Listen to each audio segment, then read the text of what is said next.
He was a monster who got tired of being humiliated again and again and decided to take revenge on humanity's greatest heroes. 13 years ago, humanity faced the biggest challenge in the history of this world, as a mysterious floating fortress containing hordes of monsters appeared in the sky, which marked the beginning of a never-ending war between the humans and the monsters. Some of humanity's bravest members, known as the Rangers, rose up to the occasion and started a valiant effort to free mankind of these evil invaders.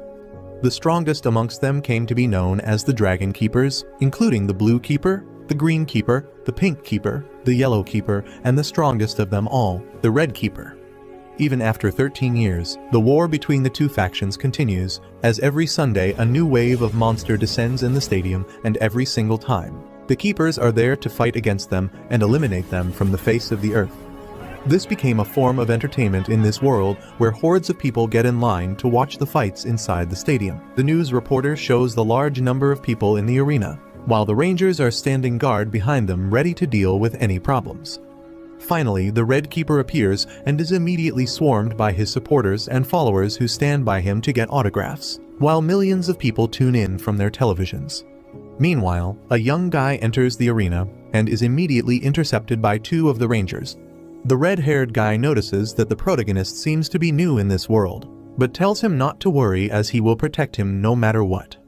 The guy looks around the arena where the battle is supposed to take place, which looks no less than a mall, and reminds the redhead that there have been no casualties in years, so it should be safe enough. He was about to leave when the redhead tried to shove a flyer in his face, claiming that he should also join the Ranger force. As it turns out, becoming a Ranger is not a very hard job to do. In fact, people are encouraged to become Rangers, as they all hope to become as strong as the Keepers someday in their life.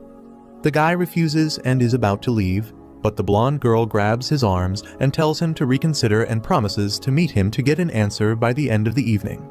He thanks her and moves on inside the arena and looks up to see the massive air fortress looming above him.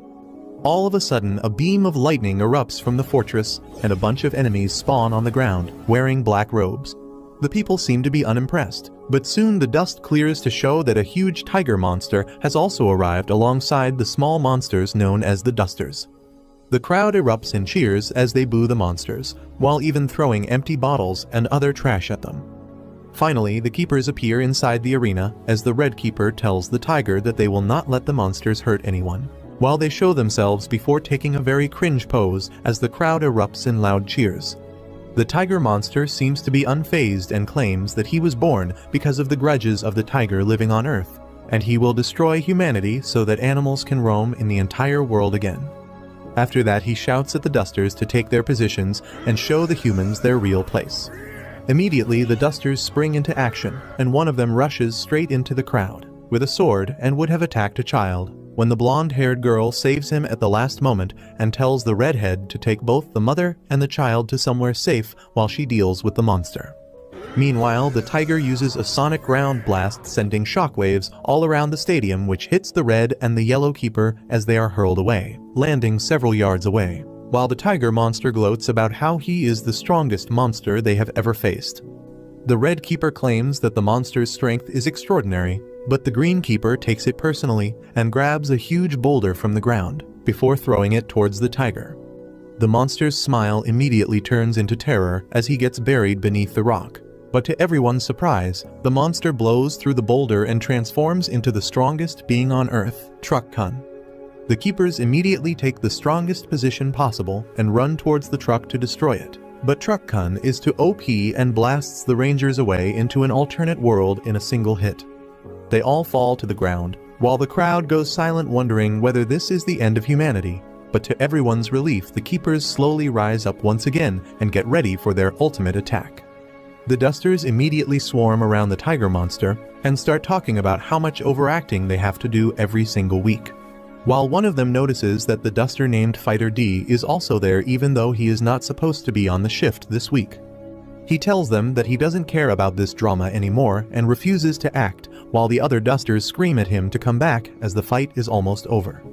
The Keepers fire their ultimate blast, which creates a huge explosion, while the Keepers stand in a group together posing while the crowd erupts in loud cheers. Here we return 1 hour in the past on top of the flying fortress. All of the Dusters are worried because they haven't come up with a new interesting monster for the Keepers to fight this week. One of them goes up to the whiteboard and draws a dinosaur, but Fighter tells them that he is all out of ideas and goes to take a nap. A bunch of them huddle around the radio to get inspiration from what the people on Earth want to see, but they don't get anything. It turns out that all the leaders of these monsters were dead within a year of them arriving on Earth. But the Keepers decided to keep all this a secret and forced the Dusters to form a truce with them if they wanted to save their lives. They told the Dusters to come up with new ideas of monsters each week and fight against them in the arena for the public. Dusters have the ability to transform their body into whatever they want, so they would change their shape into a monster and pretend to fight the Keepers before getting defeated and returning back on the ship. All of the fighters come up with their own designs, but none of them seem to work. When Fighter D tells them to try a tiger. They all like this idea as they have not done a tiger monster before and use an encyclopedia as a reference as one of the Dusters transforms into his version of a tiger. Fighter D, however, is not satisfied with his life and calls the others a bunch of losers who are willing to lose every week.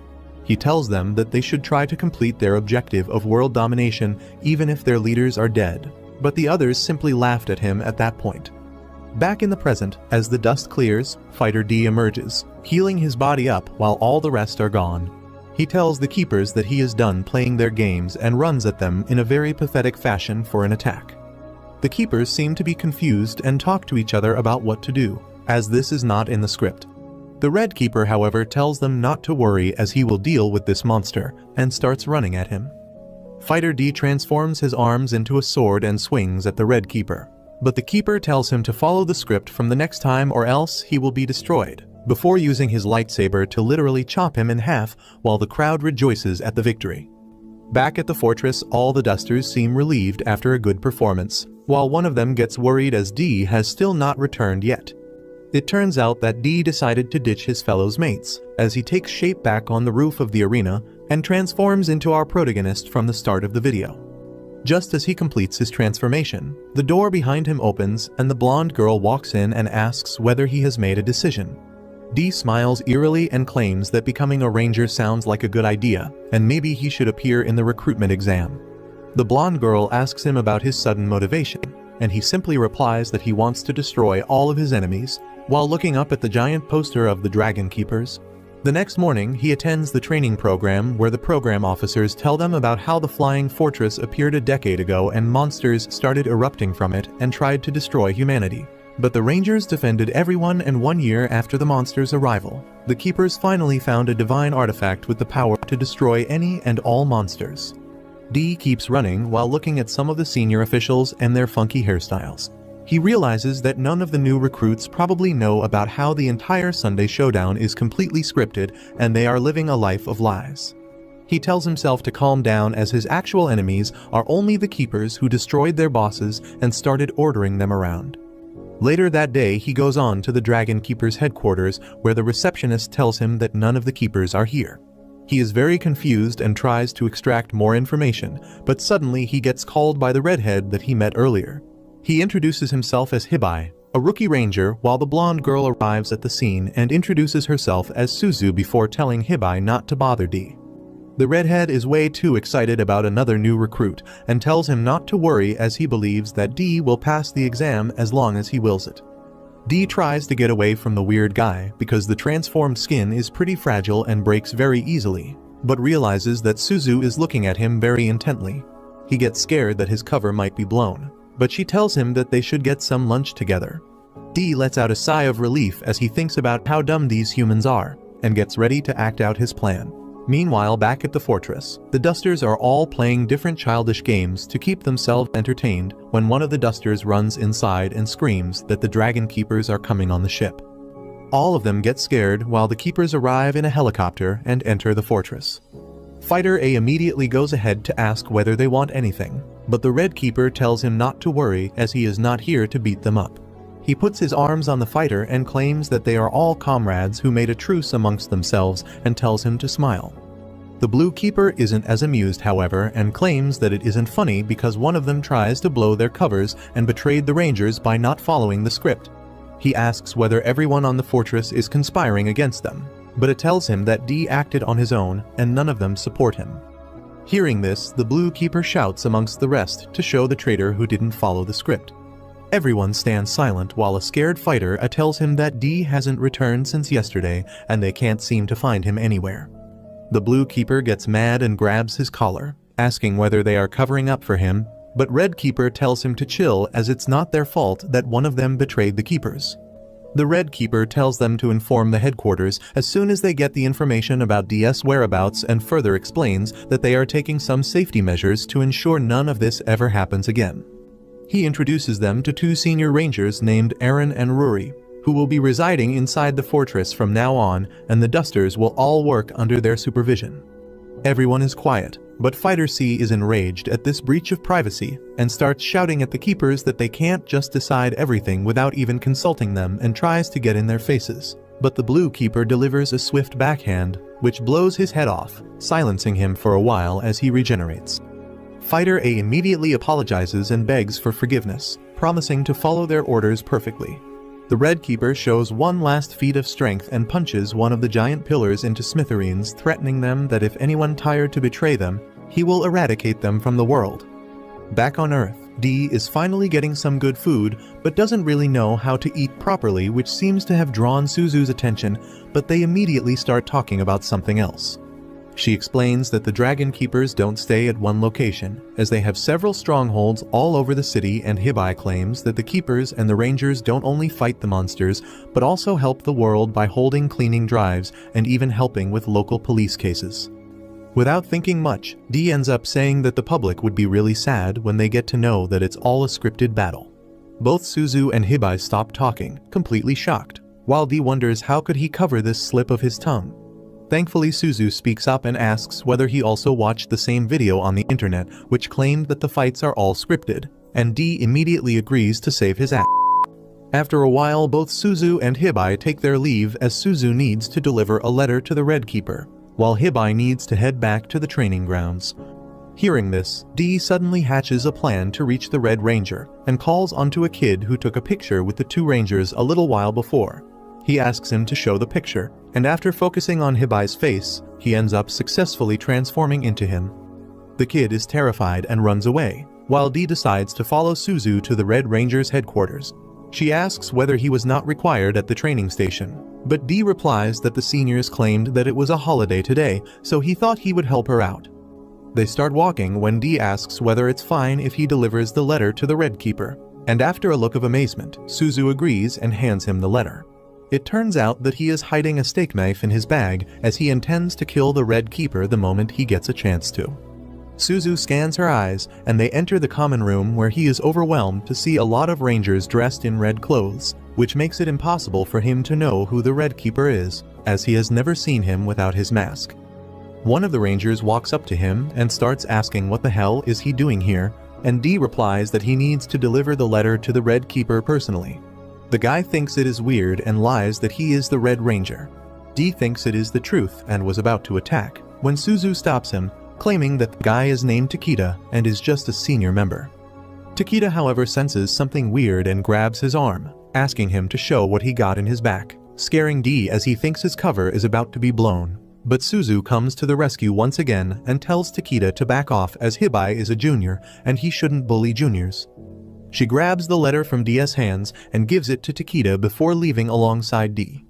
While they were walking back, D suddenly notices a poster which showed the true face of the Red Keeper, when to his absolute surprise, the Red Keeper emerges from the lift and walks towards the room. D immediately shouts his name and he turns around to ask what he wants. D was wondering whether he could strike at this range, but Suzu again intervenes and tells the Red Keeper that Hibai is just a very big fan of him. The Keeper smiles and tells him to take care and leaves the room while Suzu takes D outside. D contemplates about how he got really lucky today, but Suzu's demeanor changes as she asks him to hand over the knife that he is hiding in his bag. This catches D off guard as he asks how she knows about it. She asks for the knife once again, and as soon as D hands it over, she slashes him across the face, revealing his true identity. She tells him that he is extremely sloppy and weak, which enrages D, who tries to attack her multiple times, but she deals with him easily as he realizes there is no way he could win against her. She tells him that she knows that he was trying to kill the Red Keeper, but claims that there is no way someone as sloppy as him can even come close to scratching him. She tells him that even if he got in range and tried to attack, the keeper would have easily turned the tables and would have killed him. She gets close to Dee's face and tells him that she wants to work alongside with him, as she also wants the keepers to die and would like to help. Just then Hibai arrives in the back alley and tells them that a monster has appeared near the park. Thankfully, Dee quickly transformed into his normal form by now, and they all rush towards the park. The monster turns out to be Fighter F, who was the only friend of Dee. He gets chased around by Takeda and his crew as he takes potshot at the fighter, injuring him again and again, while F runs around to try and find Dee. Suddenly, the Red Keeper appears in front of him and transforms into his suit before taking out the divine weapon. Dee recognizes that weapon, as if it hits them, even the fighters cannot regenerate. He tries to warn F to back off, but the Ranger charges the weapon and lets it loose on Fighter F, who gets destroyed in a brilliant show of fire and light, while his body parts fly everywhere, never to regenerate again. Dee looks at his friend's dead remains and vows to take revenge and kill the Keepers no matter how hard it may be. Dee suddenly has a flashback about 12 years ago when the Rangers defeated the bosses and addressed all the fighters together. The Red Keeper told them that they had two choices. Either they can die right here, right now, or they can form a coalition with the Keepers which will ensure their survival as well. He remembers the arrogance that the Keepers had and angrily starts walking away. But to his surprise, Hibai starts following him. He turns around to ask what he wanted, and Hibai calmly asks whether Dee knew that monster, and if he did, then he is sorry for his loss. This takes Dee by surprise, who asks what the hell is he talking about, but Hibai continues by saying that the monsters have no way to victory no matter how much they tried, so they should stop their evil doings. Dee asks how does he know about him being a monster, and Hibai replies that he ended up overhearing the conversation between him and Suzu in the alleyway, but wanted to give Dee another chance. He tells him that no matter how long they fight, at the end of the day, justice will always prevail. This annoys Dee, who starts shouting that they can't talk about justice when they have been lying to the people of the Earth for the past 12 years and forcing the fighters to put on a show every single week just to keep living. He promises to put an end to their organization and free all the fighters from their enslavement. Hibai looks shocked but suddenly pulls out a piece of paper, claiming that he has successfully passed the exam, and happily claims that from this day onwards they can both start their training as fellow Rangers. Dee gets frustrated and slaps his hand away, claiming that he is never going to shake hands with the enemy, and tells Hibai that he is not fit to be a ranger as well before disappearing in the wind. Later that day, he meets up with Suzu in a cafe where she claims that she knew he would come to him for help, but he arrogantly tells her that he is here just to get some information, and as soon as his work is done, he is going to disappear from her life. Suzu takes offense to that and uses her knife to chop off Dee's head before she continues to eat as if nothing happened. Dee freaks out as he puts his head back and asks whether she is crazy. She looks at him with eyes full of mischief before telling him that she knows his secret, and if he tries to do anything to betray her, she will immediately release the information to the public, which will result in a humiliating public execution. This scares Dee, and he agrees to work together, and hearing this, she tells him that if he wants to defeat the Keepers, he needs to get their trump card, which is their divine weapon. There are 5 divine weapons in total, 1 for each ranger, and those weapons provide the Keepers with an incredible source of energy, and with those weapons, they can destroy even the immortal monster. According to her, if they manage to steal that weapon away, the Keepers would be useless, as no matter what they do, they can never kill the immortal monsters who can simply regenerate and attack again. This seems like a good plan, but Dee knows that if these weapons hold so much power, the Keepers will make sure to keep it close-by. Suzu tells him that the Ranger organization is not as disciplined as he might think, and claims that there are a lot of cracks and loopholes which can be abused. According to her, the one day when the Keepers are busy and not protecting their divine weapons is the day of the showdown on Sunday, where they will fight in the stadium, and during that time they will steal the weapon. A couple days pass by and soon Sunday comes, which means everyone is present inside the stadium to watch the Rangers dismantle and destroy a bunch of monsters. Meanwhile, Dee and Suzu stand outside the Red Keeper's headquarters, where he changes his appearance to match the Red Keeper and enters the building while Suzu guides him. He walks by a couple of Rangers who immediately stand aside, which fills him with confidence. He walks through the main door to enter the weapons room, but to his surprise the Joker Takeda is sitting nearby, looking all suspicious. He asks why Red is home so early, and D replies that he needs to get the divine weapon and transform again to kill some monsters. Takeda looks at him for a moment but stands up and walks by him, telling him to take his time as he is the boss. D immediately uses his transformation abilities to pick through a lock, while Takeda starts talking trash about the monsters and how they all are the scum of Earth which should be killed. This ends up angering D, but Suzu tells him to keep his calm and focus on the mission. Thankfully, he is able to keep his composure and enters the main room where he finds the legendary weapon literally lying around like dirty laundry. He picks the weapon up, rejoicing on his momentary victory, but Takeda ends up shooting him in the head. He falls to the ground and starts regenerating his head as Takeda laughs about how he was suspicious because he smelled like a monster. D can't understand and shouts that if it was actually the Red Keeper, he would have died. But Takeda claims that Red Keeper would have never fallen for a surprise attack like this. Following that, he keeps shooting D in the face, destroying his head, then waiting for him to regenerate so that he could destroy it once again. This happens for a while when finally Takeda has had his fun and grabs the legendary weapon to finish the monster. D tells him to think again as he reveals the belt of dynamite that he has in his hands. He threatens to blow everything including this building into dust because he can regenerate anyways. This scares the crap out of Takeda, who puts the weapon down and tells D that they can maybe talk about it. But D takes advantage of this and smacks Takeda in the head with the weapon, knocking him down before bonking him in the head once again for good measure.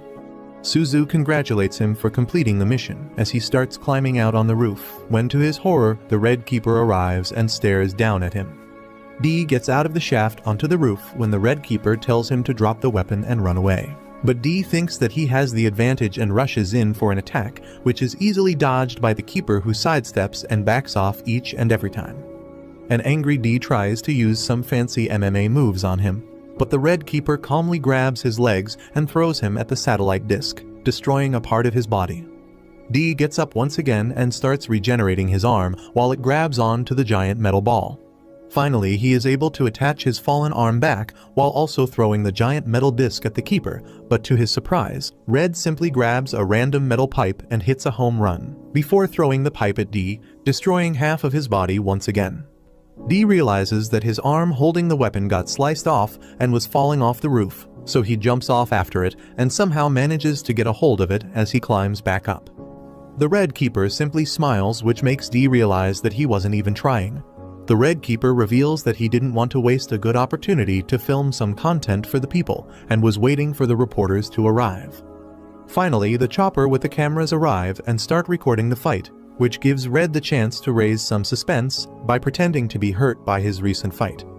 Before D could understand what was exactly happening, Blue Keeper kicks his face off and knocks him to the ground. All the Keepers assemble once again, while the Red Keeper gives a speech for the audience and tells Blue to finish the job. Blue charges his weapon and thrusts it into D's chest, blowing him up like the Harry Potter spell as he flies away in the air like a helium balloon. After D was high up in the sky, he looks down and swears that he will make sure that their organization gets destroyed. But before he could say anything else, Blue clicks his fingers and he explodes to smithereens as the crowd claps for humanity's victory once more. Red basks in the glory of victory and goes ahead to pick his prized weapon up, but suddenly realizes that the weapon is actually just D's hand, which he changed to look like a weapon, while the actual weapon is stolen. Red stands there with a horrified look, not knowing what to do, while Suzu has already gotten the weapon and puts it on the table as she hatches a plan to destroy the Keepers even if Fighter D can no longer help her. Back at the Rangers' headquarters, all the Keepers unite together to come and have lunch to celebrate another successful Sunday filled with spectacles and shows for the audiences. They all are accompanied by their personal assistants, who are the highest rank ranges after the Keepers and are their right-hand men. Everyone seems to have a senior ranger with them, apart from the Yellow Ranger, who is sitting alone. Suddenly, the door opens and Suzu enters the room.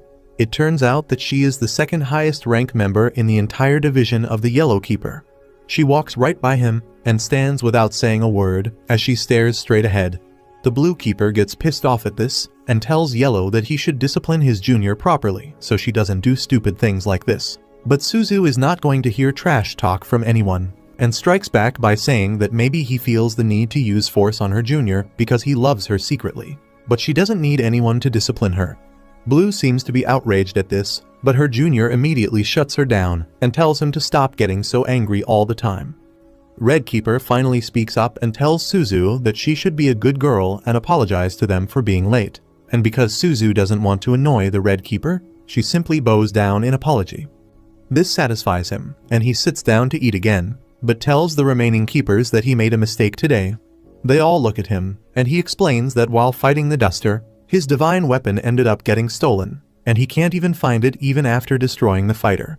Because of that, he can't really transform into the Red Keeper right now, and is simply wearing a costume for the looks, even though it is pretty stuffy. He tells them that they should deal with the fighters and show them what will happen if they ever try to betray them. Suzu tells the keeper that maybe the fighter didn't hide it, but instead gave it away to someone else, even though she knows that it is her who has the weapon right now. Thankfully, the Red Keeper doesn't catch on to this, and tells everyone that they need to be more careful from now on and begins eating. To everyone's surprise, his junior stops him and claims that the keeper has made a terrible blunder, and shouldn't be let off so easily. According to him, the divine weapon is the strongest weapon in existence, which keeps the humanity safe, and for getting fooled by a mere fighter and losing the weapon, he should simply resign from his post and let someone else be the Red Keeper. The keeper stops eating, while everyone stares at them intensely. The keeper somberly replies that he did make a terrible mistake, and maybe he should really resign and hand the post over to the white-haired junior. The junior immediately gets excited and starts claiming that he has always wanted to be a keeper, and he thinks he can do a better job at it than Red did. The keeper quietly gets up and smashes the junior into the wall while choking him out. Everyone is shocked at this as the junior bleeds like crazy because of the terrible injuries. The keeper, however, asks the junior how will he become the keeper if he is so weak. Then, without saying another word, he punches the junior into oblivion, before sitting down covered in blood as he finishes his meal. Meanwhile, Hibai repeatedly watches the clip of D getting defeated, and tries to look for clues about whether he could be alive. The keepers also fear this, so Blue takes out one of his juniors and tells him that if D is still alive, he could either go back to the fortress or get simply blown away into the wind. He gives him the job to check the wind direction and try to find the monster, while he himself goes to the fortress to check.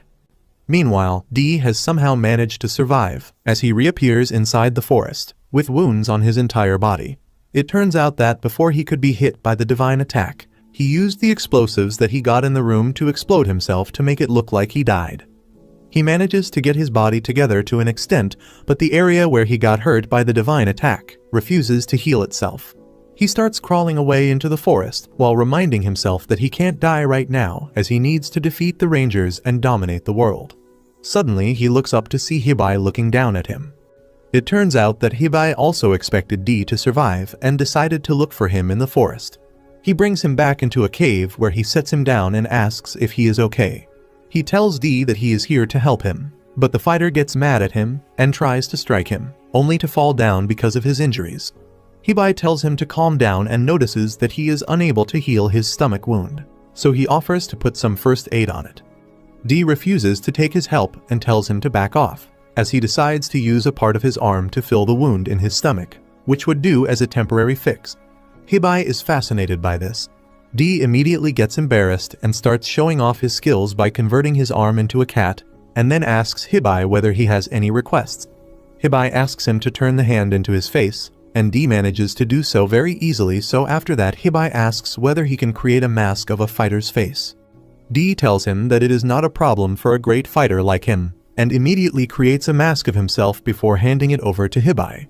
He wears it on his face and starts acting like a fighter, but D tells him that being a fighter is a very respected job and not every other person could do it. Hibai suddenly starts telling him his backstory, even though D tells him that he has no interest in it. Hibai continues nonetheless and claims that he was raised by very religious and non-violent parents who despised humans who altered the flow of nature. Once, Hibai defended a kitten from getting eaten by a bunch of crows and wanted to heal it back, but his father told him that all lives are equally valuable, and that even the crows need to it. He forces Hibai to leave the kitten alone to get destroyed by the crows, as he tells them that God doesn't want them to interfere with the nature. After that one day, the flying fortress descended on Earth, and everyone got afraid, not knowing what will happen next. Hibai's sociopathic parents, however, believe that they are righteous people, and will always be protected by the gods no matter what, so they need not worry at all. One day, his dad catches him watching the Rangers fighting against the monsters, and this makes the self-righteous so mad that he breaks the remote and almost smashes the TV, claiming that only God can save them, and that these Rangers are stopping God from helping them. After that one day, while they were in the church, God descended from the sky while the idiots were all gathered around an altar to pray. The weird white-robed God descends down to the ground and tells the followers not to worry as he is God and will fix everything. Meanwhile, Hibai was outside and wanted to get in the room, but his sister stops him with a bitch slap, telling him that it's dangerous. Suddenly, the entire room explodes, and when the dust settles, Hibai walks in to find a huge load of corpses, including his parents, on the ground. The god notices him and his sister, and tells them that he will give salvation to all as he prepares his beam to demolish them. But his sister saves him by pushing him out the way. When the dust settles, the sister is seen crushed beneath some rubble, while an injured Hibai gets up and steps in front of her sister ready to fight. Hibai snaps back to reality and claims that somehow he survived and decided that he will become a ranger and save humanity by killing all the monsters one day. Dee tells him that he is not interested in his story, and if he was strong enough, he would have simply walked out the cave. He tells Hibai to run away if he wants because he is pretty strong and has also defeated the Joker dude. Hibai asks whether he is talking about Shun because he definitely is very strong and is the 5th strongest member of Red Keeper's team. This makes Dee wiggle as he thinks about how cool he is when suddenly they realize that a ranger has entered the forest. It turns out to be Blues Jr., known as Heki, who seems to be having trouble navigating through the forest. Hibai ends up intercepting him and lies that he has seen the injured fighter in the other direction, saving Dee's ass. Hibai tries to confuse the ranger with wrong directions, but this pisses Heki off, who puts his scythe on Hibai's neck, telling him that he shouldn't be wrong this time. Thankfully, Dee reveals himself and saves Hibai's ass as he jumps down from above and hits Heki straight in the face. Unfortunately, because of his injuries, it barely does anything to the ranger, who gets pissed off and activates the replica of a divine weapon. This weapon is much weaker than the divine weapons of the Keepers, but should be strong enough to deal with a fighter anyways. Dee immediately starts running away while Heki keeps slashing all around the area, calling Dee out and telling him to reveal himself. Dee, however, knows that he is already weak and keeps hiding when finally, Heki destroys every single tree around. Dee plays a trick as he emerges from the tree trunk and grabs the weapon from Heki's hands and laughs about how he has all the power now. He gets ready to attack, but suddenly the weapon starts heating and his hands get burnt as he drops the weapon to the ground. Heki picks it up and tells him that he has put a special sensor which he can activate to heat the weapon up at any time. He immediately runs away, but Hibai catches up to him with a plan. By the time Heki arrives, Dee pretends to take Hibai as a hostage and promises to execute him if Heki didn't drop his weapon. To their surprise, Heki gets ready to kill both Hibai and the fighter, but Hibai tells him that he already called the HQ who are sending the force. Heki realizes that it will look bad if he kills a ranger just to deal with a fighter, so he drops the weapon to the floor. Dee walks up to pick the weapon up, but Heki uses his weird acid ability to force him to back off as he runs to the weapon. To his surprise, Hibai grabs the weapon and tells Heki to back off as he goes ahead and chops off Dee's head before kicking him in the ravine. He tells Heki that the job is done and they both sit in a helicopter as Hibai watches outside. It turns out that Hibai and Dee ended up hatching a plan where Hibai chopped his arm off and used Dee's mask to pretend to be the fighter, while Dee changed his appearance into that of Hibai's. This way, Dee can infiltrate into the HQ once again, while Hibai makes highway back outside, so that together they can destroy the Rangers. Dee looks out the window hoping that Hibai doesn't die, while on the ground, a wounded Hibai walks through the forests, hoping that Dee will be able to fulfill the goal that he was never able to do himself. Dee finally reaches the city again, but because it was late night, he decides to get some rest in Hibai's dorm room. While inside the room, he keeps hearing a weird noise coming from somewhere which keeps pissing him off as he thinks about his plan further. He checks himself in the mirror to make sure that his disguise is perfect, and after he is satisfied with his transformation, he thinks about how he might look a little thinner than before because he was forced to use some of his body to patch up the wound in his stomach which still hurts. He remembers the conversation that he had with Hibai once again, where Hibai tells him about the monster that claimed to be God and killed his parents alongside a lot of other people. He claims that he would have also died alongside his sister, but at the very last moment, The former Blue Keeper arrived out of nowhere and blocked the attack before destroying the monster in a matter of seconds.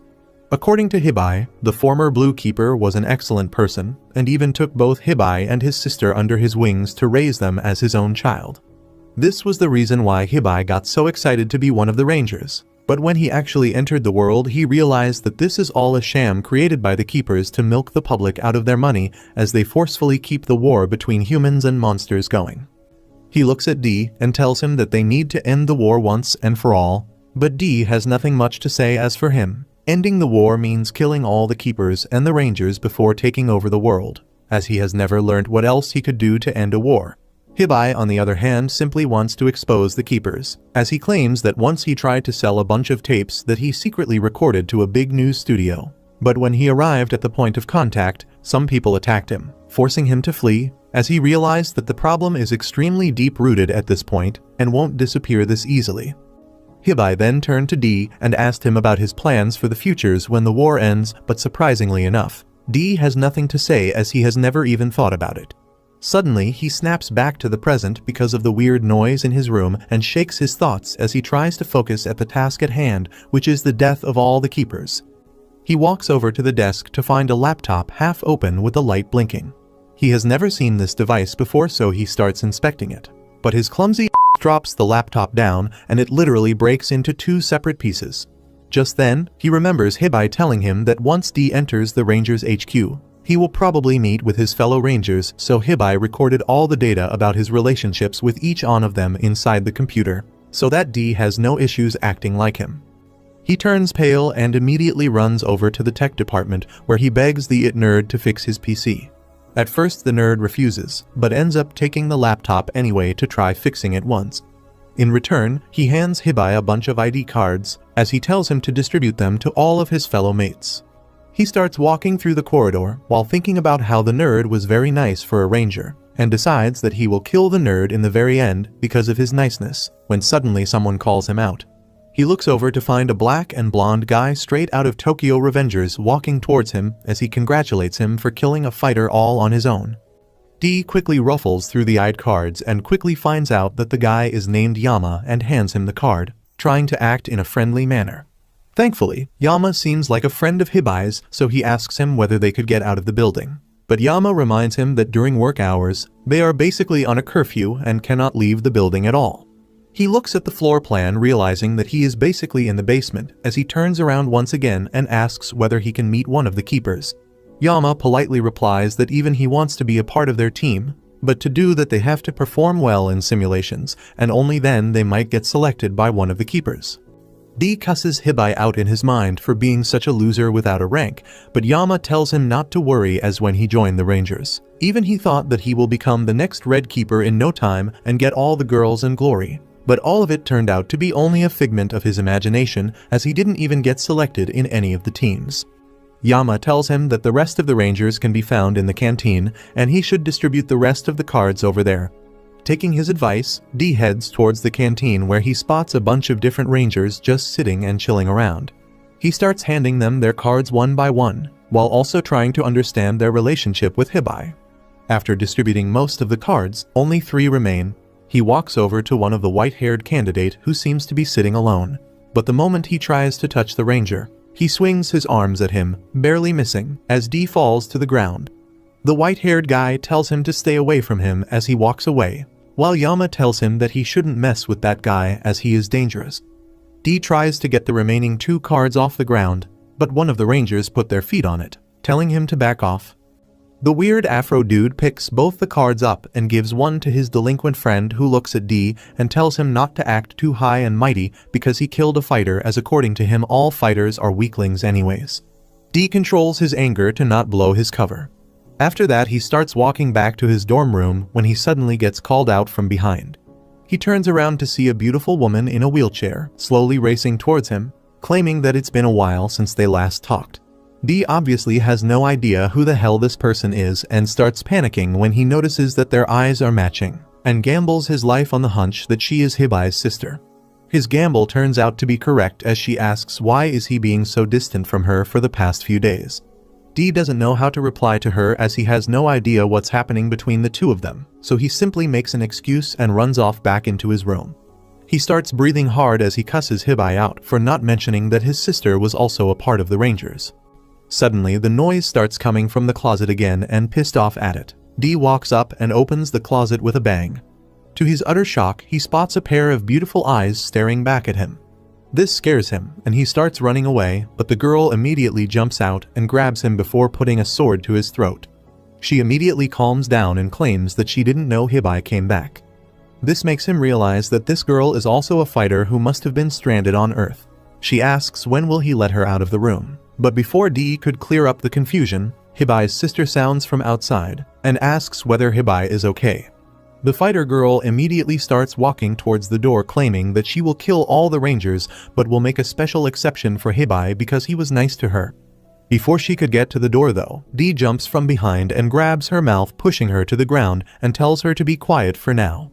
Hibai's sister asks whether everything is alright with him, so Dee makes an excuse about how he is just cleaning up the room.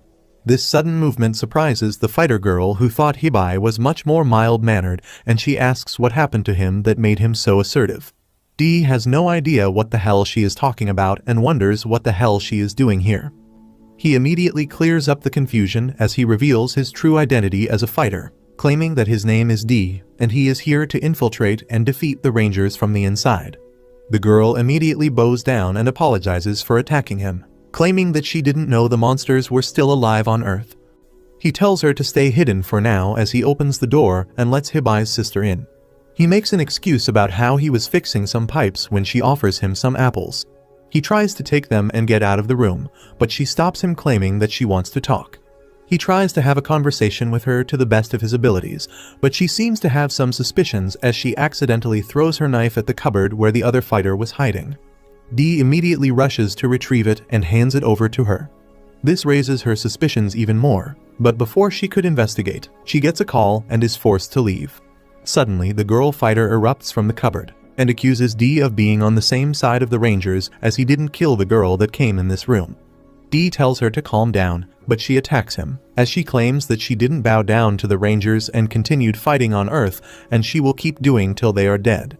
Dee realizes that this girl might ruin his plans, so he ends up pretending to follow whatever she says. But the moment he gets an opportunity, he cuts off her head and captures it in a box, preventing her from regenerating. Suddenly, Hibai's sister enters the room again to ask whether everything is alright, and she again manages to lie his way out of this situation. His sister tells him to drop out of the Ranger squad as he is a pacifist and won't be able to live a happy life here. But he tells her that he will become a very strong Ranger and will bring justice to the world one day or another. The next day, the Ranger exams start and all the cadets enter the battleground where they have to fight fake monsters. Dee decides to call out to the others because there were civilians around, but he realizes that the others only care about killing monsters, as they simply destroy any monster that comes near them. Dee realizes that he needs to do something as well, so he tries to kill the last remaining monster, when the short white-haired boy ends up intervening and kills the last monster before trying to attack Dee. The instructor tells them to stop immediately while Dee asks what is stuck up his ass that he is trying to steal his kills. The white-hair boy replies that he is already leading in kills and doesn't need to steal anything. They are given a short break, during which Dee goes back in his dorm room still pissed at Shin and decides that he will deal with him soon enough. He asks the lowly named Fighter X whether Hibai told her anything about these exams, but she seems to be mad at him and claims that he is a traitor and she won't talk to him. Dee tells her not to be stupid, as infiltrating the Rangers from the inside is the best way of destroying the Dragon Keepers from within. Soon they are called once again, and they all assemble in front of the instructor, who tells them that this is a very important exam because if they survive and win this test, they will be scouted by the Ranger teams one by one if they are good enough. He explains the rules by claiming that this is a team match where they will be divided into 4 teams that are pink, yellow, green, blue, and red. Unfortunately, Dee ends up being in a team with Shin, as they both wanted to join the red team. The instructor further explains that they have to acquire a key from the monster of their respective Ranger force, and to do that they will have 3 days. During this time they must fight as a team, otherwise these Rangers will easily destroy all the cadets. This scares Dee a bit, as the Rangers are pretty powerful, and he doubts that Shin would want to work as a team. The test starts, and they all start going in their separate direction. While walking, both Dee and Shin end up coming with two different strategies, as Shin wants to face these monsters straight up, while Dee wants to hide and wait for the correct opportunity. Shun calls him weak and pathetic for wanting to hide and claims that he won't do that. Dee feels frustrated as it is especially dangerous for him. If he gets hit even once, his cover will be blown and everyone will know that he is a real monster. He decides to follow Shin while thinking about a way to win him over when suddenly Suzu emerges from behind a pillar, shocking Dee. She claims that she was trying to find the cadets from the yellow squad so she could deal with them quickly, but wouldn't mind having fun with the red cadets either. They realize that in this test, the monsters are none other than the senior rangers of the squads that they want to get in, and realize how difficult it's going to be. Suddenly a voice from behind turned their attention, as they notice that another guy who sounds familiar is standing behind them in his red squad uniform. Dee thinks that he has seen him before when he realizes that the red squad guy is none other than Takeda, who he ended up defeating before. Suzu laughs and claims that 2-on-2 might be too much for the cadets and thinks what should be done, but Shin is arrogant and decides to attack her. Before he could reach her though, she gets hit by Truck Kun, which was driven by the yellow group including Yama. He comes out wondering whether he killed her, but to their horror, Suzu appears behind them without a scratch and asks what did they want to do with that stunt. Dee decides to make a run for it as he wants to come up with a strategy, while Shin simply runs straight at Takeda and starts attacking him viciously and manages to disarm the Red Ranger. Takeda smiles at him, but Shin is too arrogant and starts making fun of Takeda for getting beat up by a mere fighter before. This pisses him off as he grabs Shin's arm and punches him in the face before delivering a flurry of attacks as if Shin was a punching bag before throwing him away. Dee watches all this and realizes that if this keeps going on, they will never be able to defeat these people. He decides to play it smartly and uses the long-range configuration on his lightsaber and starts shooting Takeda, who dodges them and starts shooting back. Shin ends up interfering once again and starts battling it out with Takeda, but gets kicked away once again. Dee gets an idea and starts shooting Takeda before aiming for the fire extinguisher behind him. The sudden smoke blast covers the entire room, giving them time to strategize. Shin wants nothing to do with it though and tells Dee to piss off as he is not going to cooperate. Dee realizes that it's useless and rushes to safety while Shin engages in combat once again, only for Takeda to style on him as he takes out his gun and starts shooting. Shin manages to evade the attacks, but an explosion blasts him away, after which he becomes a punching bag once again as Takeda kicks him like a soccer ball again and again. He was about to finish Shin off when suddenly Truck Kun breaks through the walls to Ice Sky Takeda, but fails to do so. He turns around to see Hisui, the senior ranger of the Green Squad, who complains that one of the Red Squad cadets interfered in her battle, while Dee sits atop the rubble and makes fun of them for not being able to defeat mere cadets like them. Hisui gets pissed and takes out a dagger from her mouth, before telling Takeda to take it seriously and finish the match. Takeda immediately shoots at Dee, who evades the attack and runs off once again and tells the Green Squad cadets to surround the two rangers. He realizes that the cutie is injured and can't realistically fight, so he comes up with a plan and asks her whether she could draw the faces of the two rangers for him. The rangers are still taking it pretty lightly as they make jokes, but suddenly Dee comes out of hiding and throws two fire extinguishers in the air, which are then exploded by the cadets. Takeda doesn't understand why they are playing this cat and mouse game, but because of the smoke they can't see well and Hisui ends up attacking Takeda. They go their separate way once again, but this time Takeda ends up attacking Hisui, who gets mad at him. It turns out though that this was not Takeda, but Fighter Dee, who got the sketch of both the rangers from the cutie and is trying to start a fight between them. This time, the real Takeda ends up attacking Hisui by mistake, but she gets mad at him and attacks him back, threatening to kill him if he does this again. Takeda doesn't understand why is Hisui so made about one mistake, while Hisui tells him that she is 3 ranks higher than him despite being younger, so it would be better if he doesn't mess with her. Meanwhile, Dee asks Shin whether he would like to work together, but Shin refuses once again, so Dee leaves him behind and goes inside the smoke once again. He ends up finding Takeda, who got injured by Hisui and was walking around when Dee shoots him to the ground while taunting him.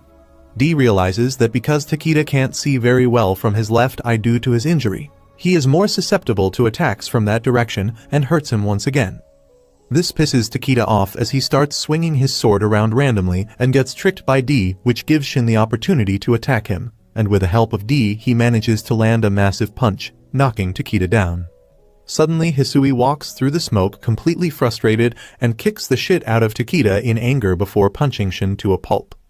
She then turns her attention towards D and would have destroyed him, but Ishii from the Green Cadet Squad ends up shooting at her, which serves as a distraction while the cutie jumps from behind and tackles her to the ground. D tries to take advantage of this situation and rushes towards Takeda to defeat him, while the Red Ranger gets up to counter. Thankfully for D, Shin ends up coming to the rescue and grabs Takeda's leg, stopping him from dodging the attack as D charges ahead with his sword to finish him off. Thankfully for Toki, the bell rings, alarming everyone about the end of the exam for the day, which will continue for 2 more days. Even after that, Takeda ends up jumping Shin, and they both start rolling on the ground, as Toki claims that they should simply go into overtime and tries to punch the crap out of Shin. Thankfully, D is right behind him, and immediately takes out his sword before pointing it right at Toki's neck, forcing him to stop. Shin urges him to quickly grab the key at the back of Toki, but Shin notices that there is only one key, and according to the coordinator, each person needs a key in order to go into the next round. His mind starts getting confused when Toki tells him to get a brain, as he must be the stupidest person alive not to realize what's really happening. Suddenly it falls on D that they are not all fighting against these make-believe monster, but they are also fighting against themselves. If he wants to get the key, he will have to fight against Shin and grab it from him before he can take it away. Before he could do anything, however, the Green Ranger walks in, scaring the crap out of the rest and tells Toki to knock it off as the day is over. He walks up and alongside Hisui they walk away, leaving Shin battered and bloody. A little while later they all assemble in the main hall where all of them are badly beaten and barely able to stand. All of them have gotten their wills broken as some of them simply decide to walk away as they came here to fight actual monsters and not these rangers who are beating them up and also mocking them for being so weak. She claims that she can't stay in such a toxic workplace environment, while Yama tries to stop her in order to not lose his team. She wouldn't listen to any reason, but then Ishii stops her and goes over to have a chat with her. Even the cutie sits on the ground, tired and defeated, claiming that they can never win against these rangers as they are too strong. But Shin, even after getting his ass handed to him, has way too much pride and ego as he tells everyone that anyone who can't take this challenge should leave as they are cowardly crybabies anyways. Meanwhile, Urabe the Edgelord claims that he would know who is cowardly if he fought against the Blue Ranger who is so small but yet incredibly strong. He gets up and walks away with his lackey, while the other pink-haired girl claims that her partner decided that he needed more training and went to the gym. D realizes that these rangers have no intentions on letting these people pass, and was trying to think of a way to get through it, when suddenly from the corner of his eye, he notices X running through the tunnels far away. His breath gets caught in his lungs as he checks whether anyone else saw her, before he tries to excuse himself by saying he has something very important he needs to attend to. Shin tells him that nothing is more important than their test right now, but D claims that the day is over so he will head down to get some more training done. While he was leaving though, Shin stops him and claims that he wants to have a conversation with him, but D cuts him off claiming that he will talk to her after a while and runs off. He finds X tapping on the steel pipes for no reason and grabs her from behind, scaring the daylights out of her. He scolds her for moving outside as he takes her back to his room and shoves her inside the cupboard, telling her that it's her stronghold which she needs to stay in and guard. X tries to protest, but D shuts the door off before leaving the room. In an unfortunate turn of event, the nerd who D gave his laptop to repair comes by and puts his laptop down on the table as he tries to look for him. Suddenly, he notices the gaping hole in the cupboard and wonders what the hell this guy is doing in his room. He checks over the damage as he is in the maintenance department and decides to take the door with him as it needs to get replaced. To his absolute horror and surprise, the moment he takes the door out, he spots X sitting there in the corner. For a moment both of them stare at each other as the nerd tries to understand why the hell would there be a child in this room. Before he could even react though, X jumps out with her blade and tries to kill him. Thankfully, the nerd has played a lot of Dark Souls and dodges the attack before counter-attacking with his own sword, which injures X, who stumbles to the ground and sits there with her back against the wall, scared of the consequences. The nerd walks up to her, claiming that he never expected a duster to be inside the very headquarters, while X thinks that she is done for and will probably die here. To her absolute surprise though, he puts his weapon down and tells her not to worry as he won't hurt her. He tells her that he will find a way for her to escape this facility, and then they can both go their own way. X can't believe this and asks the nerd what is his master plan. But the nerd simply replies that he isn't interested in this war between humans and the monsters. According to him, all of this can be settled peacefully if either of them tried to, but everyone wants to destroy the other faction. He tells her that he hated fighting, that's why he joined the maintenance squad, even though he was one of the best fighters in his class. While all this is happening, D is inside a training ground alongside Shin, who wanted to have a private conversation with him. D asks what does he want as he has better things to do, but Shin straight up gets to the point and asks what the hell does D actually want. D realizes that Shin must have sensed the change between the previous Hibiki and him, as he is much more ruthless while Hibiki was a total softie. He asks why the hell does he want to be a ranger, and D starts reciting the story that Hibiki told him about his childhood and how both his parents got murdered by the monster boss who called himself the god.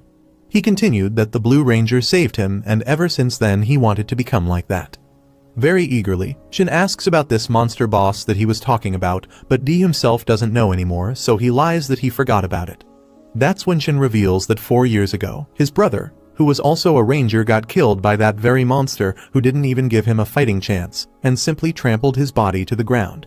At first D doesn't pay much attention, but suddenly he asks whether he meant 13 years ago or 4 years ago, as he knows that all of the bosses were killed by the Dragon Keepers 13 years ago.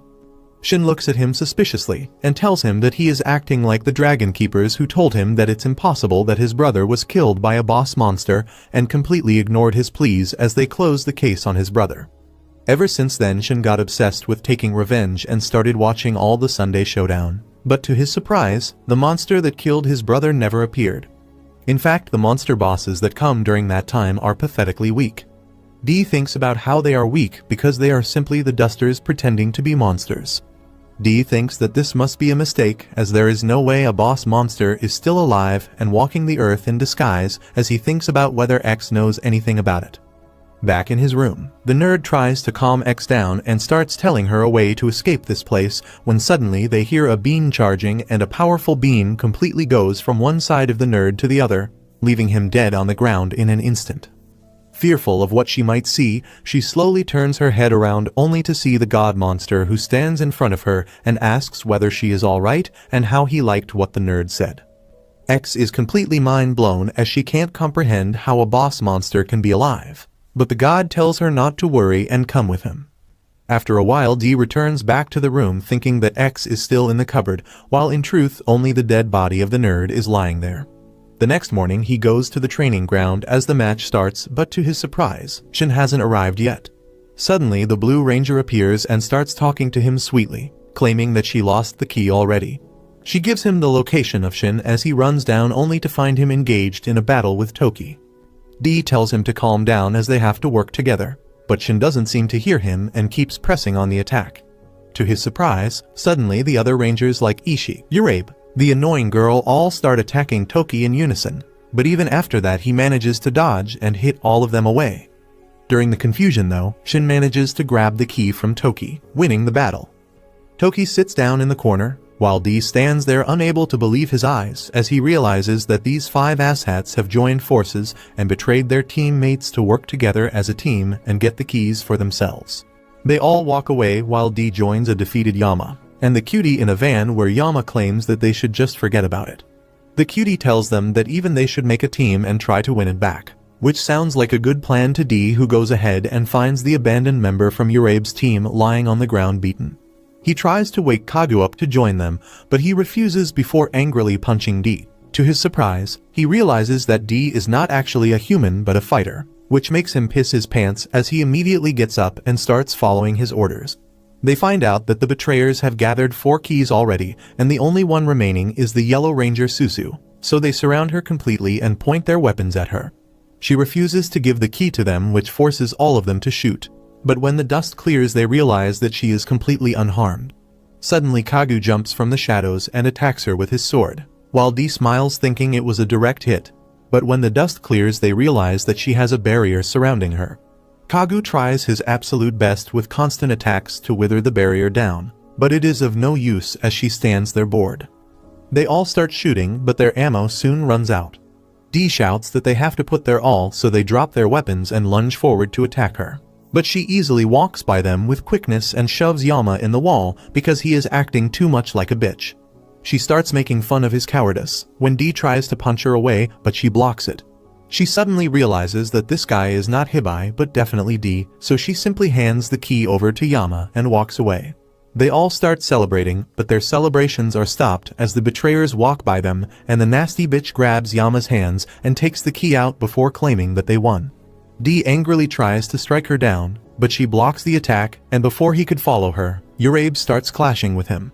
Soon the bell rings and they are forced to stop the fight as D seethes with anger, vowing to get the keys back from these cowards. It might all be for nothing though, as the boss monster walks through the facility destroying anyone and anything that comes in his path while the Blue Ranger watches from the corner, sweating with fear. Urabe and the bitch high-five because they think that they have passed the test, and they are official Rangers now. The girl approaches Yama, saying that she heard that he wants to join the Rangers to become popular with girls. She calls him a vain coward and tells him to choose another job because he couldn't even keep a key safe. Urabe also approaches Kagu, but he doesn't look him in the eye. Meanwhile, the cutie is counting seconds, and just as she counts to 60, D suddenly goes to Urabe and the pink girl to congratulate them on their victory. He tells them to do their best when they become Rangers, and then suddenly swipes the key from the pink girl's hands. He reaches his team and they celebrate that they got the key back, but the betrayers are not happy about it. They say that they are not allowed to take the key because the test is over now. They complain to Shin and others who just arrived on the scene, saying that they stole the key from them even after the bell rang. However, Shin says that he didn't hear the bell and the day is still not over. Urabe and the bitch are shocked by that, and as they turn towards the loser gang, they find them grinning menacingly while admitting that they got found out. The loser team begins running away with everyone else following them. A couple minutes ago, D had asked Kagu to fiddle with the bell so that it rings a bit earlier than the set time. Everyone realized that he plans to trick others into thinking that the time is over so that they can steal the key from them. Right now, they are running away to keep the key safe till the day officially ends. Kagu and the cutie turn back and attack the pursuers. They manage to stall everyone except Shin, who keeps on chasing them. Yama asks D to give him the key, promising to protect it with his life. D eats the key ahead and Yama picks up pace, catching the key and running away. D tells his teammates to protect Yama, but then Shin suddenly attacks him. He blocks his attack, and they keep on exchanging blows while the others pass them. D takes out his gun and shoots at them, hitting Ishii and causing him to fall down. Even as he is falling, Ishii manages to shoot the key out of Yama's hand, and the pink bitch catches up to him. They are running shoulder to shoulder with each other and dive to catch the key. Suddenly, the bell rings, and the announcement is made for everyone to stop their fights and head back immediately. Everyone is forced to head back dissatisfied, but D and his team are happily lying on the ground, with Yama still clutching the key with all his might. Meanwhile, the boss monster is walking through the facility, and he spots a girl in front of him. He is about to blow her away, but the Blue Ranger reacts quickly and saves her from his attack. She tells the girl to run away, but she refuses to leave her here. She gets up, and then the boss monster blows off her head clean, saying that she really should have run away. The Blue Ranger is afraid now, and the boss monster leans closer to her, asking if she doesn't find it hard to live with the burden of responsibility. He can tell that she is not as young as she looks, and she is constantly pressured by her duties. He tells her that he can free her from this hard life and begins glowing, asking her to surrender to him. The Blue Ranger gets angry at this, and she unleashes her power, saying that she doesn't want any favors from a creep. She manifests her divine artifact, a pistol called Yumabazu, that summons a giant monster head made of water behind her. The giant water head and the boss monster both fire their shots, creating a huge explosion. On the other hand, D and his friends are really happy that they survived the day. Everyone praises Kagu for his great contribution to their team today. Yama tells him that since he is so good with his hands and technology, he should join the yellow squad instead of the blue squad. Yama wants to join the blue squad instead, and the cutie is fine with being a green ranger. Kagu tells them that they are getting too hopeful, but D tells him that it is only right to do so. After that, Yama and Cutie leave to find another member, and Kagu is left alone with D. He asks him why is a duster like him here. D replies that he is not going to tell his secrets to an enemy, and Kagu says that they are comrades who have fought together. D turns his hand into a blade and threatens him to stay silent. But Kagu doesn't think that he is a bad guy capable of killing people. He simply walks away, telling D to complete whatever he has to do and return to the group quickly. Kagu meets up with Yama and others, who have found the guy called Shippo, who has lost his confidence and mind. He thinks that he is an ant who is too weak to fight a dragon, and says that there is no hope for him. Kagu tells him that they can still win because they are not losers anymore, because they have taken a key. He asks Shippo to join them too, and the others also repeat his words. They try motivating Shippo by making him do his favorite bench press, but he doesn't have any hope of facing the ranger with the amazing muscles he fought before. Yama tells him that he won't need to fight the ranger anymore because his key is already with the other team. That suddenly ignites the flame in Shippo's heart, and he returns to his full strength and says that he will take the key away from them at all costs. On the other hand, D is spying on Ishii and the pink bitch getting lovey-dovey with each other, and he wants to puke at this sight. Meanwhile, his teammates plan something out, and after syncing their weapons, they plan to rest for the night. Kagu asks Yama if he really meant it when he asked him to join the yellow squad earlier. Yama says that he was certain about it, but if Kagu still wants to join the blue squad, it is fine by him. That reminds Kagu of his school days with Urabe, and he smiles before heading out to see the instructors. Yama also has some plans, and he tries telling the cutie that he isn't going to meet his girlfriend because she doesn't have one, but she doesn't care. Kagu runs into D as he is returning and tells him that they discussed something important and he should learn about it from Cutie. He then thanks D out of nowhere for making him realize his abilities. Kagu used to consider Urabe as his hero, but now he is determined to become a hero himself. As he is walking around, he sees some ethereal feathers falling slowly to the ground. He looks ahead and finds the boss monster with its wings blown off, and an injured blue ranger in front of him. X notices and recognizes him, but now Kagu is too terrified. He runs away, unable to comprehend what he just saw. He wants someone to save the blue ranger, but then decides to be that someone. He rushes to the side and places himself in front of the blue ranger and draws out his lightsaber, telling the boss monster to not harm the girl anymore. She tells him to run away, but Kagu just pushes her into the elevator, and the doors close as she tries to tell him to run away. Kagu is still facing the boss monster, and he yells that he is a ranger too. He leaps at him with an attack, but the boss just shoots through him, slamming him against the wall. However, he has also taken too much damage against the blue ranger, and decides to go to a quiet place to recover. He asks X to clean up the mess, and she just looks at Kagu and calls him a fool. On the other hand, D saw Yama going somewhere, so he followed him, only to find out that he was trying to negotiate with Ishii to get the pink bitch's spot on their team in exchange for handing over the key. Ishii is willing to accept it, and D hears it all from under the table. He realizes that Ishii is an even bigger scumbag than him, but right now, he must do something before they lose the key. However, Yama doesn't simply hand over the key to Ishii because it was their team who worked hard to earn this key. D comes out of hiding and tells Yama that he did the right thing, and they head back instantly. Soon after that, Suzu and other seniors find the bloodstains on the spot where the boss monster fought the Blue Ranger and defeated Kagu. Suzu says that since an attacker is on the loose, they shouldn't be holding an exam, but her colleagues disagree. Toki tells everyone to bring their divine artifact replicas, because they must hunt down the enemy themselves without letting the higher-ups know about it. The next day, D and his team are assembled and Kagu seems to be perfectly fine despite the serious damage he took yesterday. They approach the other team, and Ishii suggests that they duel it out among each other to obtain the rights to the keys. D says that they will fight each other one-on-one in fair duels, and the only weapon they can use are their lightsabers. The matchups are set soon, with Kagu facing Urabe and the cutie facing Ishii. D faces Shin and mocks him for betraying them and teaming up with the enemies. Shin replies that he is willing to betray everyone to become an official ranger to fulfill his goal. D simply tells him that he is just overreacting, and the incident with his brother was not the fault of a boss monster because they are all dead. Shin gets furious at this and draws out his lightsaber, and D does the same.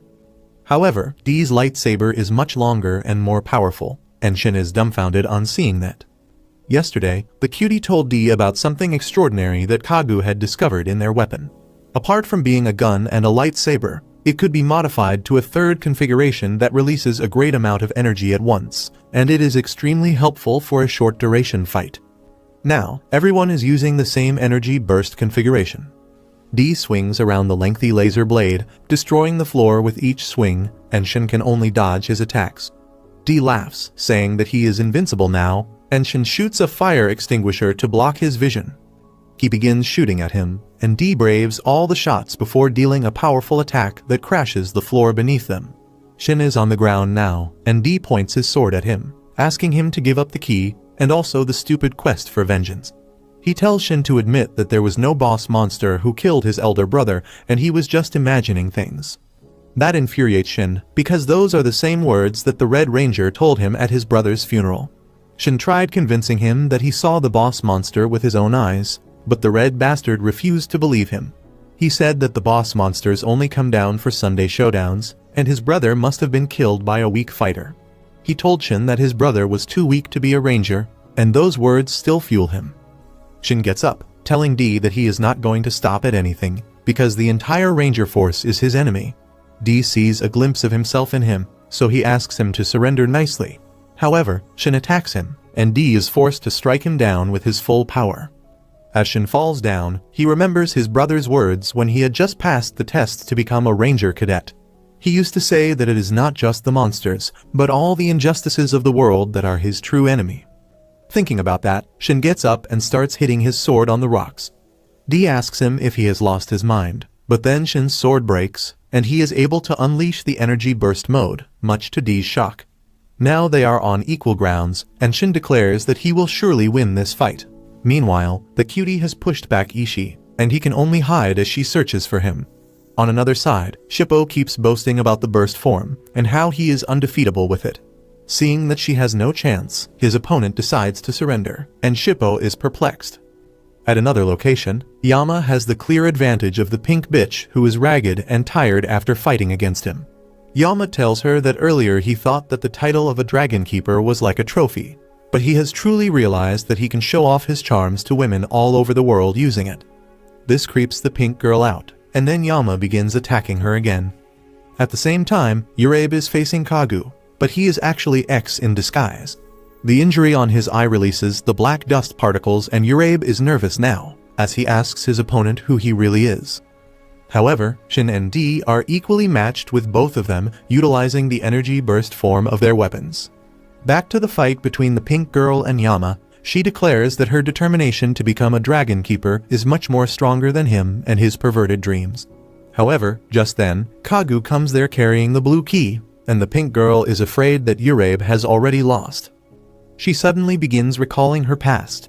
She was always alone, but she was not strong enough to survive in the world by herself. That is why she dreamed to become like the dragon keepers whom everyone admired. With those high ambitions in mind, she charges at Kagu, who suddenly draws his lightsaber and disarms her. He is about to finish him too, but then Yama steps up between them and blocks Kagu's attack. He gets flung to the side, and Kagu moves back to his initial plan of killing the pink bitch. However, Yama decides to give up to save her life. Kagu asks him for the key, and Yama gives it to him without resistance. The pink bitch is perplexed at this development, and she asks Yama why is he saving her when she is an enemy. He simply lays down on the floor and says that his dream is to create a harem with beautiful girls, and he is after all the girls in the world. He tells the pink bitch that he can't let a cute girl like her get harmed to become a ranger, and she is totally creeped out. She calls him a pervert before leaving, but begins smiling to herself after turning her back to him. On Shippo's front, he has been trying to impress the opponent by flexing his huge muscles in front of her. She keeps praising him, saying that even the burst form pales in comparison to his muscles. Then suddenly, his lightsaber runs out of energy and deactivates. This was what Bitch 2 was aiming for, because she calculated that the burst mode would quickly drain the energy of the lightsaber. She tells Shippo that the victory is hers and shoots him point blank. However, her bullet just pounces away from his tough and well-toned chest muscles. Bitch 2 is taken aback, and she launches a barrage of gunshots on Shippo, who doesn't even bother to move. After braving all the bullets, he is not even scratched and says that weak weapons won't do anything against him. He proudly declares that the only weapon they can trust is their own body. He prepares to hit Bitch 2 with a punch that would send her to the Shadow Realm, but she surrenders for real this time. Shippo stops his punch at the last moment, and then she gives him her key. He takes a deep breath after that and begins laughing as loud as he can to announce to everyone that he has secured the pink key. The cutie hears this and she is glad that they won at least one round, but then suddenly, her lightsaber also runs out of energy. She panics on seeing that, but Ishii takes this chance and begins shooting at her. The first shot barely grazes her face, and she quickly runs and takes shelter behind a pillar. The truth is that her lightsaber still has some energy left, but she is saving it for the last. She decides to hide inside a car for the time being, but then suddenly, she finds a gun pointed at her. Ishii was already in the car, and he tells her to get her hands off her lightsaber immediately. The cutie tries distracting him, saying that he is braver than she expected, and he asks her if she thought that he would never come to fight on the front lines. He begins talking about how he has been trying to become an official ranger for a very long time. His contemporaries have given up on this dream and started another life, but he claims to be a man of justice who will not stop until all evil has been destroyed. However, the cutie calls him a wannabe. She says that he just pretends to be fighting, when he is just a coward. This enrages Ishii and makes him lose his focus, giving Cutie the chance to activate her lightsaber and explode the entire car. Ishii is thrown away with the explosion, but she remains trapped and takes a lot of damage. She can't even move her body now, and Ishii laughs, saying that he won. However, the cutie tells him that it is fine even though she lost, because her real job was to buy some time. Just then, Shippo appears behind Ishii and tells the cutie to leave everything else up to him. On the other hand, Shin is the one pushing back D. He tosses some vehicles at him, and as D tries slashing them off, Shin attacks him from behind. A huge explosion ensues, but as the dust clears, Shin finds that D is not there in front of him. He is actually recovering from the damage he took behind him, and Shin turns back only after he has managed to restore his body completely. They charge at each other again, determined to win and destroy the other person's ideals, but then suddenly, Kyugo arrives there out of nowhere and pins Shin down. He points his lightsaber at him and asks him to surrender, but D doesn't want his fight to end like that. Beginning in another location, the Blue Ranger is bleeding out in the rain. She is too exhausted and injured to even move, and then Draggy, the dragon plushie mascot of Rangers, arrives there.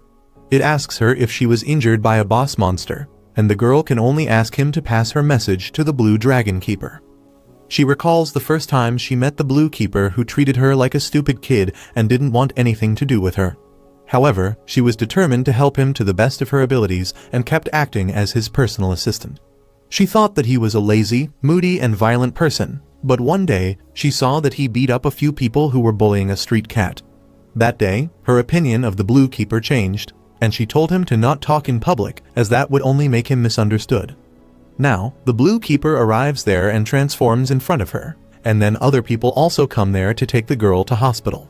She smiles at Blue Keeper telling him about the cadets who are underground, and asks him to save them. She also gives him the permission to speak, and he smiles before unleashing the power of his divine artifact, Leviathan. The power of his divine artifact rattles the entire area, and the roof over D and others suddenly cracks as a huge amount of water comes pouring down and blows them away. Kyugo, who is actually X in disguise, is hit in the eye, and in the time she is repairing her body, the Blue Keeper arrives there and notices her. He believes that X is the one who injured his partner, and he gets ready to exterminate her. However, X runs away, determined to make sure that the Blue Keeper doesn't reach the injured boss monster.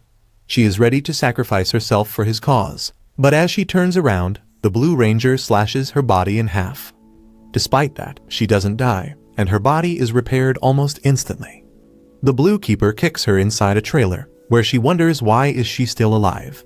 The Blue Keeper comes in and tells her that he will not use his divine artifact, but regular weapons to ensure that she feels the pain of hurting his partner. X transforms into her real self and leaps at him, but he simply cuts her legs away with a blunt rod. She falls to the ground, and then the Blue Keeper stabs her, making her scream out in pain. He lifts her head up and tells him that if she doesn't want to suffer more, she should just tell him the location of the boss monster. X just tells him that his breath stinks and he stabs her hand, causing her to scream once again. She keeps writhing in pain, and the Blue Keeper grabs another rod. He tells her that she cannot escape, and he won't allow her to die either. Now all that is left for her is to endure pain till she loses her sanity. He keeps stabbing X with the bars, and she screams in pain as she begs him to stop. She can feel nothing but pain, and that suddenly makes her question why is she enduring this. She wonders what is even the purpose of her life, when she suddenly remembers the moment she met the boss monster. He told her that she was like his dear child and even gave her a name. She starts rising up despite the rods piercing her body, and the Blue Keeper decides to finish her because she is not going to talk. Just then, a lightsaber burst hits the trailer and sends it dragging on the ground, making Blue Keeper drop his weapon. He opens the door and comes out, asking who was the idiot who dared attack him. Dee comes there and apologizes, pretending to be a cadet who thought that his opponent was hiding inside the trailer. Blue Keeper decides to spare him this time and then enters the trailer again, saying that X hurt his subordinates and that is why he will surely avenge her. Dee taunts him that it is such a noble idea to commit atrocities in the name of his comrades, and Blue Keeper asks him what does he want. Dee simply tells him that he is here to save his comrade too. Blue Keeper realizes what is going on and tries to reach for his weapon, but Dee attacks him with the burst form before that, forcing him to use a lightsaber to block his attack.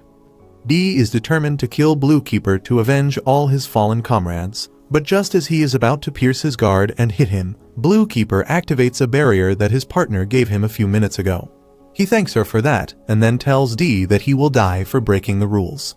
Dee tries to act innocent again, saying that he was here just to save Kagu, who is his friend, and that gives X an idea about what to do. However, the Blue Keeper has had enough of this bullshit, and he inserts his partner's weapon into his divine artifact and creates a giant waterhead that fires a water cannon at Dee. He just stands there watching it, but then X comes there disguised as Kagu and pushes Dee out of the way. They run away from the water cannon and X reveals that this is the weapon used by the Blue Ranger girl, and even the boss monster had a hard time dealing with it. Dee is shocked to hear about a boss monster, but just then, a water bubble containing a 3D image of a seahorse comes before them and explodes. Dee somehow avoids taking any damage, but X has taken severe damage and her injuries are not even healing now. The Blue Keeper has even more such exploding bubbles ready, and he shoots them towards Dee, who keeps running and dodging them. Just then, X comes there driving a van and crashes it right into Blue Keeper. A huge explosion occurs and X is thrown back. Dee comes to get her and tells her that she should not push herself because she is injured. However, she believes that they have no way to win against Blue Keeper, and she is already at her limit. The Blue Keeper comes out of the fire unscathed, and before he can attack again, X gives up and agrees to take him to the boss monster, much to Dee's surprise. X leads the Blue Keeper and Dee along with her, but he gets impatient and kicks her to the floor. He points his weapon at her, asking her when they are going to reach the boss monster. X tells him to be a little patient because it will take some time, and in response, the Blue Keeper stabs her shoulder. He tells her not to order him around, and is about to stab her again, when suddenly Dee comes in between them. He says that X is a captive who doesn't even have the energy to fight back, so they should treat her with compassion even though she is an enemy. Dee is nervous as he awaits the Blue Keeper's reaction. However, the Blue Keeper starts laughing at his words. He tells Dee to not mistake X for an enemy, because she is just a cannon fodder. The only monsters that can be considered as threats are the boss monsters, and lowly fighters like these are not even worth noticing. Dee warns the Blue Keeper that sometimes things not worth noticing can cost him his life, and he is not pleased to hear that. However, X intervenes and tells them to stop, promising that the boss monster is just up ahead. She leads them to a locked iron door, and the Blue Keeper simply blows it away. They enter the dark room with that, and what they find there is a giant tree with huge fruits hanging from it. Suddenly, a face appears in the tree trunk, and the Blue Keeper seems to recognize it. The boss monster also remembers him from the last time they met. Dee can't believe that a boss monster was really alive, while X can only apologize to the boss monster for her incompetence. She asks him to fulfill their desperate wish of eliminating the Dragon Keepers now. The Blue Ranger reminds her that she is in front of a Dragon Keeper, so she should mind her words. He points his lance at the boss monster, who asks him to not be so hasty. He suggests talking things out peacefully instead of violence, but the Blue Keeper is not ready to do that. He points his weapon at the boss, but then Dee suddenly says that he is willing to talk to the boss monster. The Blue Keeper tells him to shut up because he is definitely going to fight the boss monster one-on-one. He charges his divine artifact and shoots a powerful water cannon at the boss monster, and the pressure resulting from that is enough to push Dee and X back. The boss monster can't even dodge the attack, and as things settle down, only a giant hole can be seen in the tree trunk. The fruits of the tree also start falling down one by one, and the Blue Keeper is satisfied. X is enraged and tries to attack him, but then the boss monster's advice tells her to not be impatient. The voice appears to be coming from everywhere and tells the Blue Keeper that a human like him cannot comprehend his godlike existence. Just then, the fruits start cracking, and a golden light is released from within. From the golden light emerges the evolved version of the boss monster, and it is not just from one, but from all the fruits. X fanatically walks towards the boss monsters, calling him the guiding light that will erase the darkness. However, the Blue Keeper is not going to be deterred just by this. He manifests the power of his divine artifact and sends the bubble bombs to the clones, blowing them all. D grunts and wonders if even a boss monster is no match for the Blue Keeper. However, the boss monster is not dead yet, and its clones keep rising up. He declares that this fight will not end until his real body is destroyed, and then sends his clones ahead to attack the Blue Keeper. The Blue Keeper shoots a water cannon to blow away the clones, but they keep attacking him relentlessly. Their laser beams force him to run away from his position and destroy the giant water face. He also takes some damage as he gets hit by a laser, but he still keeps charging at the boss monster's clones. D is amazed to see that the boss monster seems to have an advantage in the battle right now, and X proudly states that only the boss can defeat the Dragon Keepers. While the Blue Keeper is fighting the clones, X notices the real body of the boss monster and rushes towards him. D follows her too, and she introduces him as one of the fighters who was a pawn of the Rangers earlier, but now he is on their side. D nervously greets the boss monster, while his hand goes to the lightsaber behind his back. The boss monster tells him that he did well to endure all these years, but now that he is here, they can finally make their dream of world domination a reality. His words remind D of the harsh life he and other fighters have led till now. He also recalls how happy and content he was while fighting side by side with the human cadets, and the thought of the boss monster killing them doesn't sit right with him. So he suddenly unleashes his burst mode and stabs the boss monster through the chest. Both X and the boss monster are shocked, and D apologizes, saying that his hand just slipped and he ended up stabbing him. The boss monster considers this as rebellion, but before he can do anything, D drags his lightsaber through his body and kills him. X can only watch this scene in horror, and she pounces on D after realizing what he just did. She pins him to the ground, asking how dare he hurt a boss monster, because the boss monsters are their birth parents and their masters to whom they must swear their absolute loyalty. She says that it is unforgivable to rebel against them, and asks D why did he attack the boss monster just now. She points her sharpened arms at him, asking if he is on their side or on the side of humans. Her words make D think of Kagu, who recognized him as a comrade, and now he is lost for words. Just then, the boss monster gets up to face the Blue Keeper, who has defeated all his clones by now. Both of them are injured and tired, so they plan to end the fight with the next move.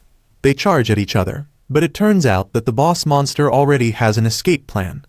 The truth is that all the clones can be counted as his real body, and even if just one of them escapes, he can take his time feeding on humans and regaining his strength. He is about to leave the basement through a hole in the ceiling, when suddenly, a fire attack comes raining down on him. The boss monster backs away, and then suddenly, Suzu, Toki, and other rangers arrive there to face him. They activate their divine artifacts, and the boss monster is also ready to face them. Toki fires his dragon cannon at him, and the boss monster counters it with his laser beam. The laser beam is about to hit Toki, but then the muscular pink ranger blocks it with his fists. Suzu uses her power to pause and fast-forward the events of reality, and with her help, the pink ranger manages to deflect the blast at the boss monster with an even greater speed. The boss monster takes a direct hit, and then Toki fires again to finish him. The pink ranger relaxes his guard, but then the boss monster uses a last-ditch attack at him. Luckily, the green ranger comes there and devours the attack hole. The taste of the power is enough to tell her that this is the boss monster they have been searching for since a long time. The boss monster is now just a tiny angry bird, and he still keeps shooting laser beams. Toki attacks him again and blows him away. Well, the boss monster has another spare body on standby watching everything, and suddenly, Suzu appears behind him and uses her remote control to mute things. She asks him if he is not being pushed around too easily for a boss monster. On the other hand, the Blue Keeper has defeated almost all the clones, and he fixes his attention on what seems to be the main body for now. The boss monster realizes that he cannot rely on the clones he sent out now, and decides to reveal the true power of boss monsters. However, the attack he is going to use takes some prep time, and he asks X to defend him while he prepares it. She obeys his command and stands in front of the Blue Keeper's attack. D intervenes just in time and manages to save her from being completely obliterated. Both X and D take some damage from the attack, and he loses consciousness as he hits his head on a sharp edge. In his dreams, D imagines that he has conquered the world and become its master with X by his side. The humans bow before them and fulfill their every wish, and the cadets from his team are there too. D lets them in on the taste of luxury as he flaunts his bottomless wealth in front of them.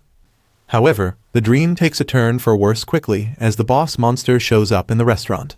He kills the chef who has prepared meat dishes, saying that humans are lower than livestock, and they have no right to kill other animals for food.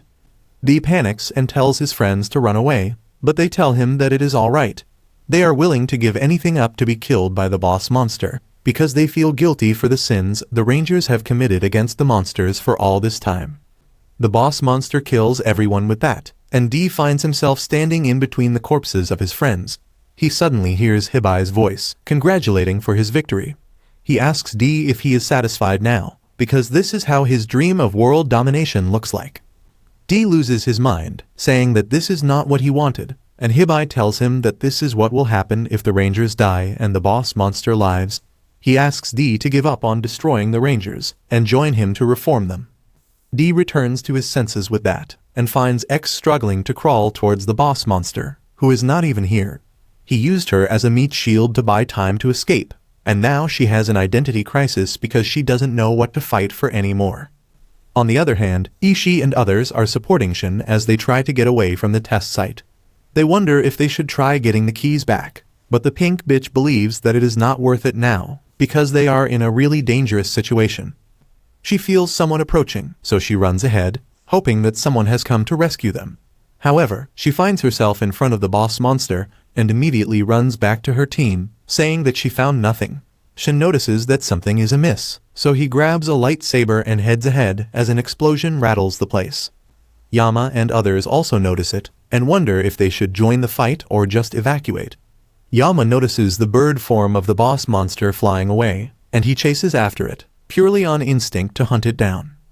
However, as he comes face to face with the boss monster, he finds himself in danger as the tiny bird is about to shoot him. Luckily, Shin comes there just in time and slashes the angry bird in half. He declares that he will take down the boss monster, who says that he will show them the might of the monsters and punish him like he punished another human like them. Just then, Urabe comes from behind and asks the boss monster if he is talking about Kagu. He is furious at the monster who killed his friend, and everyone else shares the sentiment. They join together to take down the boss monster in the name of the Rangers, when suddenly, they hear some loud footsteps approaching. It is D, who has finally realized which side he is on. He is not going to ally with the boss monster or the humans, because the only side he will choose is his own. He thinks that he is a monster, and he will obtain everything he wants and destroy everyone who stands on his way. He doesn't care if it is the boss monster or the dragon keepers, because everyone who doesn't agree with his ideal is his enemy. He stands with the Ranger cadets, swearing that he will make sure everything goes his way. If you liked this video, make sure to subscribe for part 11, and make sure to check out this brand new anime about this boy who gets transported into a new world as the strongest hero.